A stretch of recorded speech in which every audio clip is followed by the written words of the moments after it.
Stray puppy keeps following. Police officer, what happens next will melt your heart. Officer James had seen his fair share of strange things while patrolling the quiet streets of his neighborhood, but the scruffy little puppy tailing him was a first. The dog, if one could even call it that, was a mess of matted fur, its ribs faintly visible beneath a coat of dirt. It trotted behind him with a determination that defied its weak frame, eyes locked onto him as if it had decided James was its last hope. He sighed, shaking his head. "Go home, buddy," he muttered, but the dog merely wagged its thin tail and continued. James kept walking, hands tucked in his jacket pockets, the cool autumn air rustling the trees lining the sidewalk. He was nearing the end of his shift, his mind already drifting toward a hot shower and maybe a late-night rerun of an old detective show, when the puppy suddenly darted ahead, barking. It was a desperate sound, not the playful yipping of an eager pet, but something urgent. James stopped. The dog had scampered a few yards away and now stood at the entrance of an old apartment building, its small body trembling, yet refusing to leave. His gut told him something was off. Abandoned buildings were magnets for trouble, squatters, drug activity, or worse. He hesitated for only a second before stepping toward the entrance, his hand instinctively reaching for the flashlight at his belt. The dog let out another sharp bark, and then, without waiting for him, squeezed through a broken panel in the door. James cursed under his breath, pushing the door open carefully, the old wood groaning in protest. The interior was dimly lit by a single flickering hallway light, casting eerie shadows along the stained walls. The air was thick with the scent of mildew and dust. The dog had vanished further inside, its paws barely making a sound against the peeling linoleum floor. James followed, his boots echoing softly in the silence. Then he heard it, a sound so faint he almost thought he imagined it. A sniffle, a small stifled breath. His body tensed as he stepped around a fallen beam and spotted a door slightly ajar at the end of the hall. He pressed his hand against it, pushing gently, the rusted hinges creaking as it opened. The sight before him made his breath catch. Huddled in the corner of the room, half covered by a thin, torn blanket, sat a small boy. No older than 7, his dirty blonde hair hung over his wide, terrified eyes. In his arms, he clutched an infant, barely a year old, wrapped in what looked like an old jacket. The puppy was at their feet, its nose nudging the boy's trembling hand. The boy flinched at the movement of the door, his arms tightening protectively around the baby.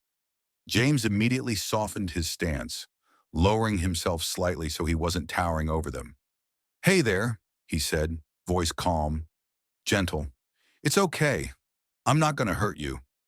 The boy's lips pressed into a tight line, his eyes darting toward the door as if measuring the distance for an escape. James held up both hands. "I'm a police officer, see?" He pointed to the badge clipped to his belt, keeping his movements slow and deliberate. "My name's James. What's yours?" The boy didn't answer. He only shifted, pressing his back further into the wall, trying to make himself as small as possible. The baby let out a faint whimper, and instinctively, James reached toward his radio. "I can call for help. Get you both somewhere safe." "No!" The word burst from the boy's mouth so forcefully that James froze. The child's entire body was shaking now, his breaths coming in uneven, shallow gasps. "Please," he whispered, his voice raw, desperate. "Don't make us go." James hesitated. He had handled frightened victims before, kids lost in stores, teenagers caught in bad situations. But this was different. This boy wasn't just scared. He was terrified of being taken away. His fingers clutched the baby's back as if letting go meant losing everything. James exhaled slowly. "Okay," he said carefully. "I won't call anyone yet.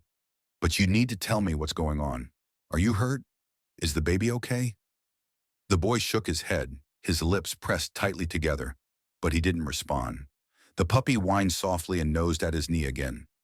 This time the boy's fingers twitched slightly as if he wanted to pet the small animal, but didn't dare let go of his brother. James glanced around the room.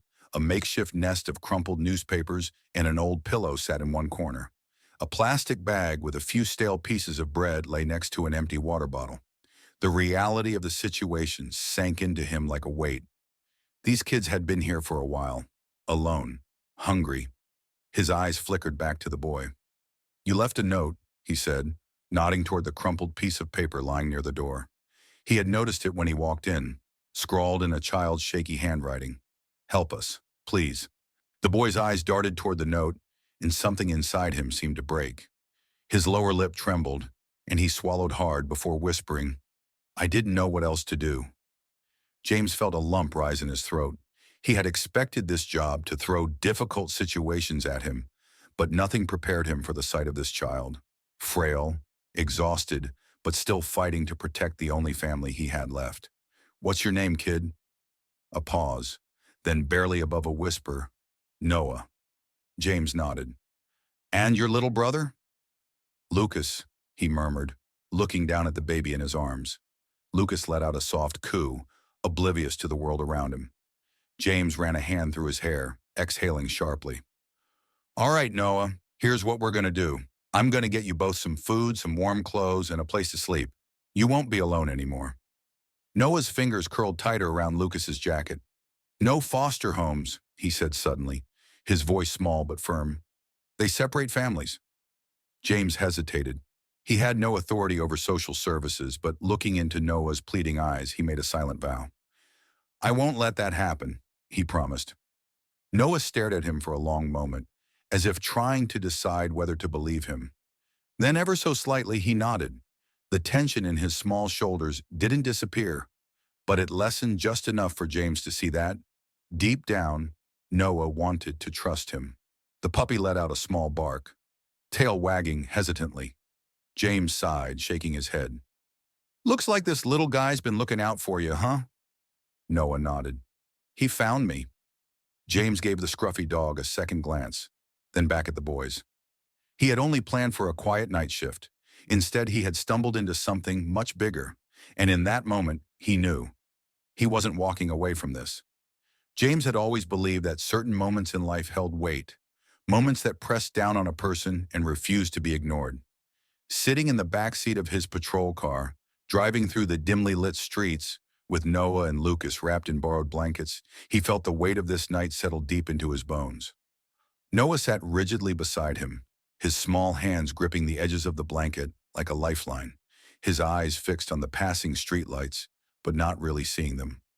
Lucas, unaware of the gravity of the situation, had long since drifted off in his brother's arms, his tiny breaths warm against Noah's chest. The puppy, still scruffy and stubborn, curled up at Noah's feet, its thin body rising and falling with steady breaths. James stole a glance at the boy through the rear-view mirror. "You doing okay back there?" he asked, keeping his voice calm, easy. Noah didn't answer immediately. His fingers tightened around the fabric of the blanket, his expression unreadable. Finally, he nodded, but James wasn't convinced. He pulled into his driveway, the soft glow of the porch light illuminating the quiet house. It wasn't much, just a small home with a front porch and a modest yard, but for years it had been his sanctuary, a place he returned to after long shifts, a place that now felt impossibly empty compared to what he was about to bring inside. He cut the engine and turned to face Noah. "We'll stay here for the night," he said, keeping his tone light, "just until we figure things out." Noah's gaze flickered toward him, cautious, weighing the words before nodding. James stepped out and opened the back door, reaching out to help, but Noah was already moving, carefully adjusting Lucas in his arms as he stepped onto the pavement. The puppy scrambled out after them, shaking itself before trotting to Noah's side. James grabbed a duffel bag from his trunk, filled with emergency supplies, spare clothes, snacks, water. He hadn't planned for guests, much less 2 children, but he would make it work. Inside, the warmth of the house wrapped around them, a stark contrast to the cold uncertainty of the night. James switched on the living room lamp, casting a soft glow over the furniture, the framed photos on the walls, the well-worn couch that now seemed destined to be a makeshift bed. He set the duffel bag on the coffee table and turned to Noah. "You're probably starving," he said, moving toward the kitchen. "Let me see what I've got." Noah didn't respond, but James could feel the boy's eyes following him as he rummaged through the cabinets. He pulled out a loaf of bread, peanut butter, some granola bars, simple but better than nothing. "I don't have much, but—" Before he could finish, Noah stepped forward. Thank you.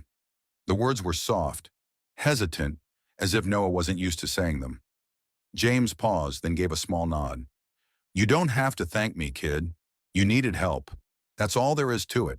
Noah accepted the sandwich James handed him and settled onto the couch, keeping Lucas tucked close to his chest as he ate in small, careful bites. The puppy curled up beside him, its head resting on Noah's lap. James sat across from them in the armchair, watching the way Noah barely took his eyes off Lucas, the way his shoulders remained tense even in the safety of the house. You don't have to stay up all night, James said, leaning forward with his elbows on his knees. You're safe here. Noah's grip on his brother tightened. I know, he murmured, but his body language told a different story. James sighed, running a hand through his hair. You ever had a dog before? He asked, changing the subject. The puppy let out a soft huff, as if approving of the question. Noah hesitated, then shook his head. No. His fingers traced absent-mindedly over the puppy's fur. He just showed up. Like you. James let out a small chuckle. Guess we both have good timing. A silence settled between them, comfortable but fragile. Lucas stirred slightly in Noah's arms, his tiny hand clutching at the fabric of his brother's shirt. James took a deep breath before speaking again. Noah, he said carefully, can you tell me what happened? How long were you in that apartment? Noah stiffened, his fingers stilling against the puppy's fur. He stared down at the floor, his lips pressing into a thin line. For a long moment, James thought he wouldn't answer. Then in a voice barely above a whisper, Noah said, A long time. James' chest tightened. He had suspected as much, but hearing it from Noah himself made it real. And your parents? He asked gently. Noah shook his head, his eyes darkening. They left. His voice was flat, emotionless, but James could hear the weight beneath the words.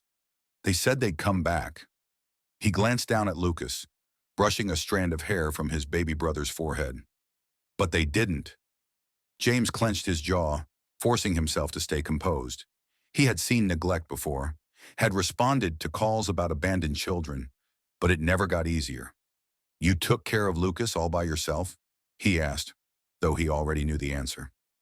Noah gave a small nod. I tried, he whispered. I didn't know what else to do. James exhaled slowly. You did good, Noah. You did everything you could. He meant it. The fact that Noah had kept Lucas alive, had managed to hold things together for so long, despite being just a child himself, was nothing short of remarkable. But he shouldn't have had to. Noah didn't respond. He just looked down at his brother, his expression unreadable. The weight of responsibility was too heavy for such small shoulders. James could see it pressing down on him, the fear that even now, even after being rescued, it wasn't over. You don't have to do it alone anymore, James said quietly. Noah's fingers curled into the fabric of Lucas's shirt, but he didn't say anything. The night stretched on, and exhaustion finally began to creep into Noah's frame. His blinks grew slower, his posture slouched slightly. James stood and grabbed an extra pillow and blanket, placing them beside the couch. You should sleep, he said, but Noah shook his head. What if we have to leave? James crouched down so he was at eye level with the boy.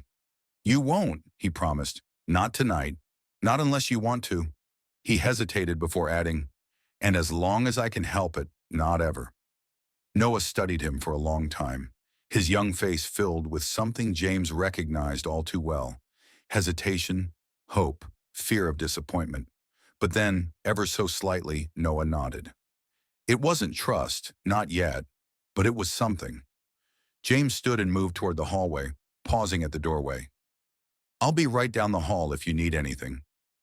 Noah didn't answer, but as James turned off the lamp, leaving only the soft glow of the porch light filtering through the window, he saw the boy finally relax. Just a little. The puppy curled up against Noah's side, letting out a content sigh. Lucas slept peacefully, unaware of the changes happening around him. And Noah, for the first time in what was probably weeks, allowed himself to close his eyes. James watched for a moment longer before stepping away, the weight of the night still heavy on his shoulders. He didn't know what tomorrow would bring, but he knew one thing for certain. He wasn't walking away from this. Not now. Not ever. James woke to the soft patter of rain against the roof, the gray morning light filtering through his bedroom window. For a moment, he almost forgot about the events of the previous night. Then he heard the faint shuffling of movement from the living room, the sound of tiny feet against hardwood floors, and it all came rushing back. Noah, Lucas, the scruffy little puppy, all asleep on his couch. He sat up, rubbing the sleep from his eyes before swinging his legs over the bed and making his way toward the living room. The sight that greeted him was one that made his chest tighten in an unfamiliar way. Noah was awake, sitting cross-legged on the couch with Lucas still curled up beside him, the puppy nestled between them. The boy's small hands moved methodically, tearing a piece of bread into tiny bits and offering them to the dog. He was quiet, his movements careful, as if he wasn't sure whether he was truly allowed to be here. James leaned against the doorway for a moment, watching the boy interact with the dog, noticing how he murmured something softly under his breath. He wasn't sure if Noah was speaking to the puppy or himself. Either way, the moment was fragile, like glass balancing on the edge of a table. James cleared his throat gently, not wanting to startle him. Noah's head snapped up immediately, his body tensing, eyes darting toward James, with that same wary caution he had seen last night. "Morning," James said, keeping his voice light. Noah didn't respond right away, his fingers curling slightly around the bread, as if he expected James to scold him for taking food. Instead, James nodded toward the puppy.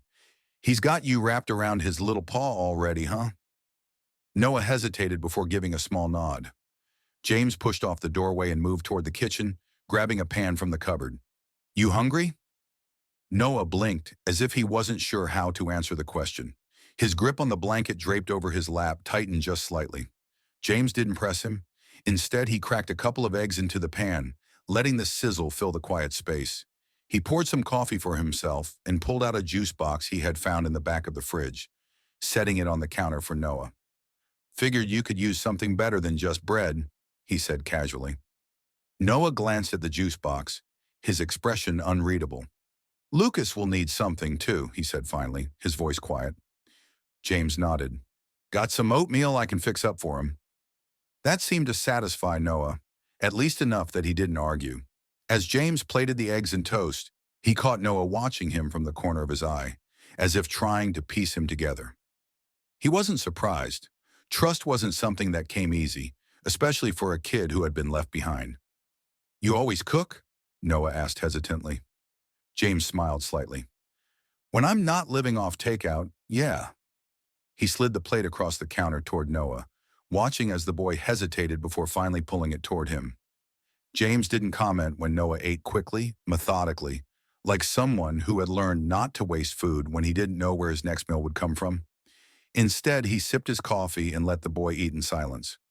Lucas stirred a few minutes later, his tiny arms stretching out as he let out a small whimper. Noah was immediately alert, reaching for him before James could move.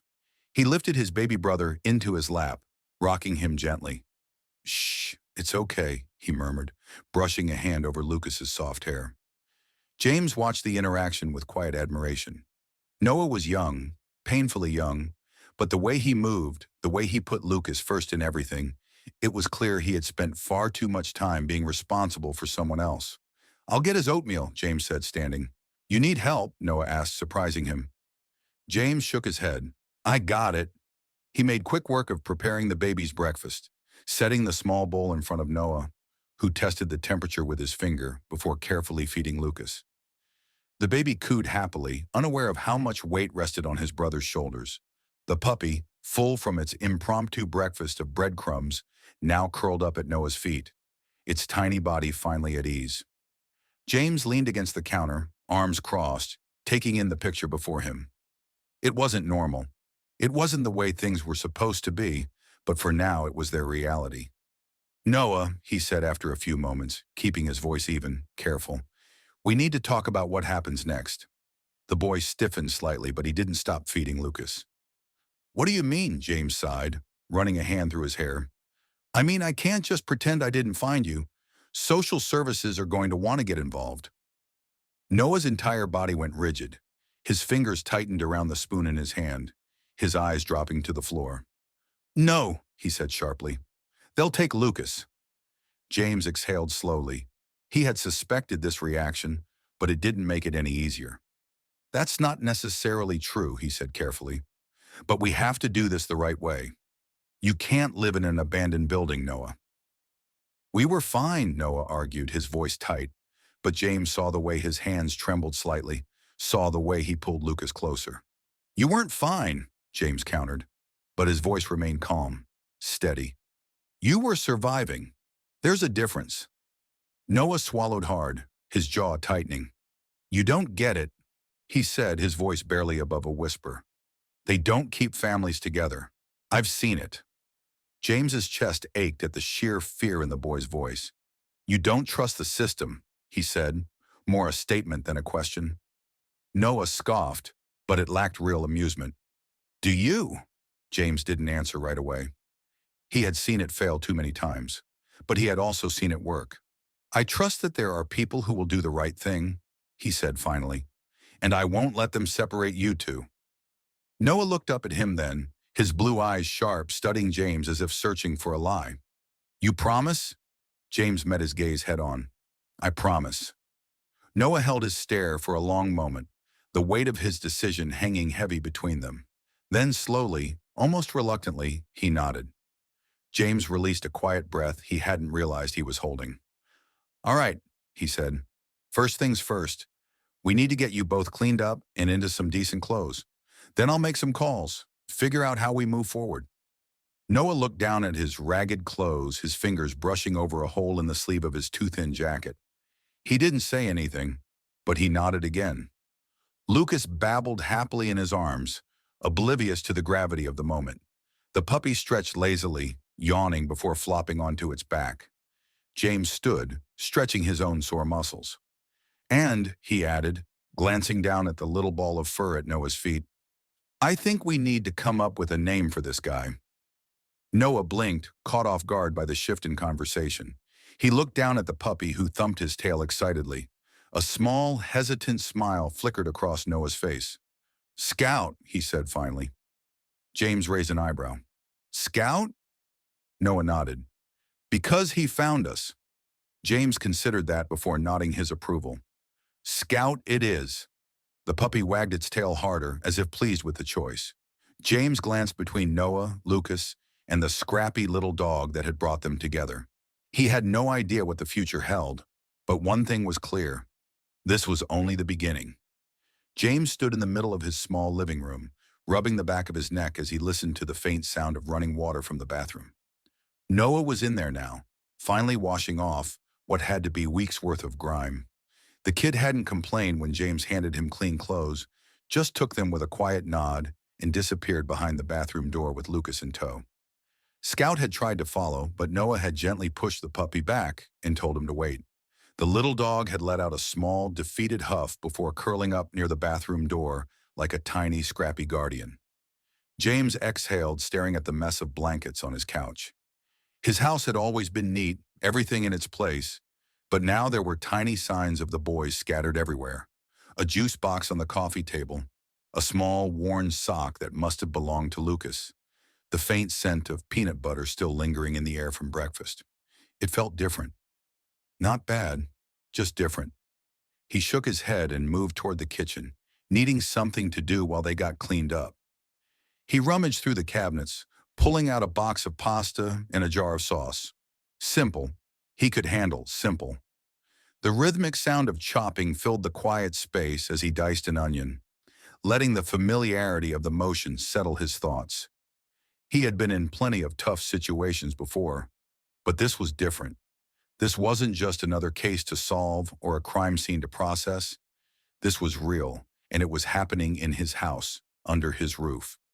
The sound of the bathroom door creaking open made him turn. Noah stepped out first, holding Lucas against his chest. The little boy was wrapped in one of James's old t-shirts, his tiny hands gripping the fabric as he blinked sleepily. Noah himself looked impossibly small in the oversized hoodie James had given him, his damp hair falling into his eyes as he hesitated in the hallway. James set down the knife and leaned against the counter, offering a nod. Feel better?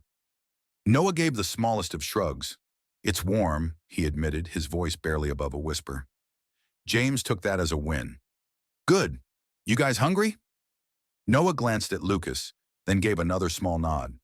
All right, James said, turning back to the stove. Shouldn't take long. He heard the soft shuffle of Noah's footsteps as the boy moved cautiously into the living room. The kid was still wary, still watching James like he was waiting for the other shoe to drop. James wasn't sure how to fix that, but he figured food was a good start. As he stirred the sauce, he felt a presence beside him. He glanced down to see Noah standing near the counter, his arms wrapped around Lucas, his gaze fixed on the pot. Can I help? Noah asked hesitantly. James raised an eyebrow.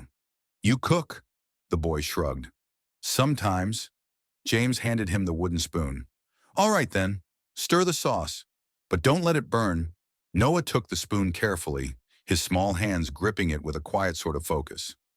James watched as the boy moved the spoon in slow, deliberate circles, his lips pressed together in concentration. Lucas yawned in his arms, his head resting against his brother's shoulder. Scout, now fully dry and looking slightly fluffier than before, trotted into the kitchen and flopped down near Noah's feet. James leaned against the counter, crossing his arms. You're good at that. Noah kept his eyes on the sauce. I had to cook sometimes, when we had food. James swallowed hard at that. He wanted to ask more, wanted to know just how long Noah had been forced to take care of things on his own. But he didn't push. Instead, he reached for the box of pasta. You ever made spaghetti before? Noah hesitated, then shook his head. All right, first rule. Don't overcook it or it turns to mush, James said, dropping the noodles into the pot of boiling water. You want to check it? You throw a piece at the wall. If it sticks, it's done. Noah blinked at him, his lips parting slightly. You're messing with me, James grinned. Dead serious. Noah's gaze flickered to the pot, then back to James. And after a long moment, the corners of his mouth twitched. It wasn't quite a smile, but it was close. Progress. They finished cooking in comfortable silence, and when James set the plates on the table, Noah hesitated before carefully lowering Lucas into a chair. The baby let out a soft noise of protest, but when Noah handed him a small piece of bread, he settled. James sat across from them, watching as Noah cautiously took his first bite. The boy ate like someone who wasn't sure when his next meal would come, quick but controlled, his eyes flickering up every few moments as if making sure this wasn't some kind of trick. James forced himself to eat at a normal pace, not wanting to make the kid feel self-conscious. So, James said after a few minutes, keeping his tone casual. Scout, huh? Noah glanced down at the puppy, who was now sprawled out beneath the table, his tail thumping lazily. Yeah, he said softly. I think he likes it. He's lucky he found you, James said. You take good care of him. Noah's fingers twitched slightly against his fork. He found me first, he murmured. James nodded. Still, not everybody would take in a stray. Noah was quiet for a long moment, staring at his plate. Everybody leaves, he said finally, his voice barely audible. People, not dogs. James felt something heavy settle in his chest. He set down his fork, choosing his words carefully. Not everybody, he said gently. Noah didn't look up, but he nodded, just once. They finished dinner without another word. Later that night, after Lucas had fallen asleep curled against Noah's side on the couch, and Scout had nestled into the blankets beside them, James stood in the doorway and watched them for a long moment. The weight of responsibility settled over him, heavier than any case he had ever taken on. He had meant what he said. He wasn't going to leave them. He just had to make sure no one else did either. James stood in the doorway of his small living room, watching as the first light of dawn filtered through the blinds. The sight before him was something he wasn't sure he was ready for. The quiet, fragile sense of belonging that had settled into his home. Noah was still curled up on the couch, his small frame tucked around Lucas, who slept soundly, his tiny fingers clutching his brother's sleeve. Scout had wedged himself between them, his scruffy body rising and falling with each steady breath. It was a picture of something whole, something fragile but unbreakable. James exhaled slowly, rubbing a hand over his jaw before stepping back toward the kitchen. He had a lot to figure out, but first, coffee. The scent of it filled the space, rich and familiar, grounding him as he leaned against the counter. He had always lived alone, always kept things simple. Now there were signs of life everywhere: a half-empty juice box on the table, an extra pair of socks on the floor, a stuffed toy Lucas had found in an old box and claimed as his own. James let out a quiet chuckle, shaking his head. It hadn't even been 48 hours, and already his house felt different. The creak of the couch made him glance toward the living room. Noah was stirring, blinking groggily as he took in his surroundings, his body tensing for just a second before remembering where he was. His gaze flickered toward James, cautious but not as guarded as before. James lifted his coffee mug slightly in greeting. "Morning." Noah sat up slowly, careful not to disturb Lucas. He ran a hand through his messy hair, yawning. "Morning," he mumbled. Scout lifted his head and stretched, letting out a small, satisfied yawn before hopping off the couch and trotting toward James, his tail wagging. James crouched, scratching behind the puppy's ears. "Looks like someone's ready for breakfast." Noah stood, adjusting the too big hoodie James had given him. "I can feed him," he said quietly, rubbing his eyes. James nodded toward the cabinet. "Kibble's under the sink." Noah moved toward the kitchen, his steps lighter than they had been the night before. James watched as the boy grabbed the bag of food and poured some into a small dish, kneeling beside Scout as the puppy eagerly dug in. It was such a simple moment, but something about it made James's chest tighten.